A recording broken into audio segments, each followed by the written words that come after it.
ముగ్గురు ఏడవండి గట్టిగా. నవ్వుతున్నారు, ఏడవమండి. నువ్వు నవ్వుతున్నావు. ఇప్పుడు నవ్వండి, ఇప్పుడు నవ్వండి, ఇప్పుడు నవ్వండి. కోపంగా చూడు.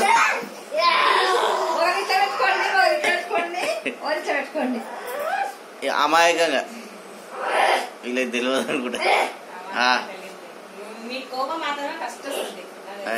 అక్క నువ్వు కళ్ళు మూసుకోవు, ఇట్లా నీకే నువ్వు చెవులు మూసుకోవాలి, నువ్వు నోరు మూసుకో, ఇట్లా ఇట్లా మూసుకో. అక్క నువ్వు కళ్ళు మూసుకో. ఇట్లా పెట్టుకోవాలా అక్క? కరెక్టే పెట్టుకుందిలేమా. ఇట్లా ఉంటాయి, ఇట్లా ఉంటాయి. అట్లా ఉండండి, అట్లా ఉండండి. ఇప్పుడు మళ్ళీ నవ్వండి, ఏడవండి, ఏడవండి. ఒకరినొకరు కొట్టుకోండి.